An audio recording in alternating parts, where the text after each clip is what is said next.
ಈ ಥರ ಒಂದು ಹುಳ ಎಷ್ಟು ಮಣ್ಣನ್ನು ಫಾಸ್ಟಾಗಿ ಲೂಸ್ ಮಾಡೈತೆ ನೋಡ್ರಿ. ಇದು ಹೆಂಗೆ ಗೊತ್ತಾ, ರೈತರಿಗೆ ಭೂಮಿನ ಎಷ್ಟು ಈ ಥರ ಗಟ್ಟಿನಲ್ಲ, ಆ ನಂತರ ಯಾವ ಥರ ಹುಳ ಕೊರಿತು ಅನ್ನೋದ್ರ ಬಗ್ಗೆ ನೋಡ್ರಿ.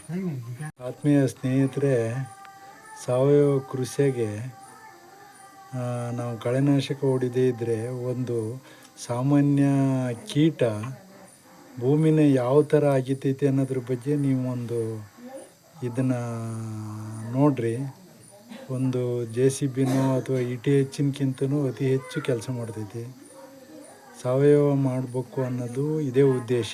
ಇದು ನೋಡ್ರಿ ಗಟ್ಟಿ ನೆಲ. ಈ ಗಟ್ಟಿ ನೆಲನ ಒಂದು ಸಣ್ಣ ಕೀಟ ಯಾವ ಥರ ಕ್ರಿಯೆ ಮಾಡಿ ಭೂಮಿನ ಲೂಸ್ ಮಾಡ್ತೈತಿ ಅನ್ನೋದನ್ನ ಇದನ್ನ ಅರ್ಥ ಮಾಡ್ಕೇಳ್ರಿ.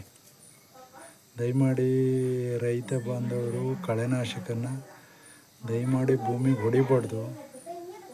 ಎಲ್ಲ ರೈತರು ಸಣ್ಣ ಒಂದು ಮಿಷನ್ ತರೋಕ್ಕಾಗೋದಲ್ಲ. ಕೋಟ್ಯಾಂತರ ಹುಳ ನಮ್ಮ ಭೂಮಿನ ಈ ಥರ ಲೂಸ್ ಮಾಡಿ ನಮ್ಮ ರೈತರಿಗೆ ಪುಡಿ ಮಾಡಿ ಸಪೋರ್ಟ್ ಮಾಡಿಕೊಡ್ತವೆ. ದಯಮಾಡಿ ಇದು ಒಂದು ಮಂಜೆ ಎಂಥ ಹುಳ ಇದು? ಅದಕ್ಕೆ ಬಂಜೆ ಹುಳನ ಏನೋ ಒಂದು ಹುಳ ಭೂಮಿನ ಒಂದು, ಈಗ ನಾನು ವಿಡಿಯೋ ಮಾಡೋಕ್ಕೆ ಹಿಡ್ದಾಗ ಅಲ್ಲಿತ್ತು ಮೇಲ್ಗಡೆ. ಈಗ ನೋಡ್ರಿ ಭೂಮಿನ ಎಷ್ಟು ಪುಡಿ ಮಾಡ್ತೈತಿ ಅಂತ. ನೀವು ಸುಮ್ಮನೆ ನೀವು ಹೆಂಡ್ರು ಮಕ್ಕಳು ಹೋಗಿ ಭೂಮಿನೆಲ್ಲ ಅಗದು ಕೆಲಸ ಮಾಡೋಕ್ಕಿಂತ ಇಂಥ ಕೋಟ್ಯಾಂತರ ಹುಳನ ಸಾಕ್ರಿ ನೀವು.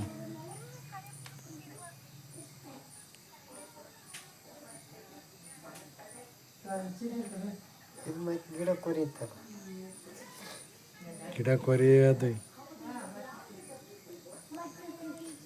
ನೋಡ ಮಂಜ ಎಷ್ಟು ಕೆಲಸ ಹೆಂಗೆ ತೆಗಿತಿದ್ದ ಅಲ್ಲೇ ತೋರಿಸಲಿ. 3 ಗಂಟೆ ವಿಡಿಯೋ ಮಾಡೋಣ. ಎಷ್ಟು ಪುಡಿ ಮಾಡ್ತೈತೆ ಗೊತ್ತಾಗುತ್ತೆ. ಹಾಕಿದ್ರೆ ಇಲ್ಲ ಅದ್ರ ಕೆಲಸ ಅದು ಮಾಡ್ತೈತೆ. ಹಿಡಿ.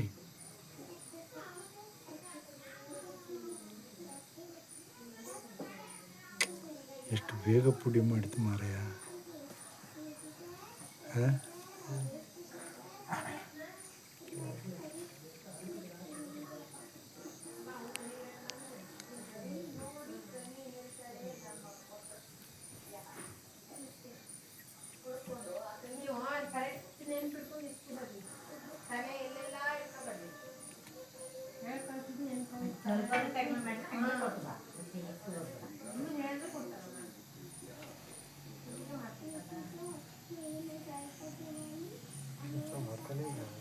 ಮೂರು ಗಂಟೆ ವಿಡಿಯೋ ಮಾಡಿ, 3 ನಿಮಿಷ ವಿಡಿಯೋ ಮಾಡಿ.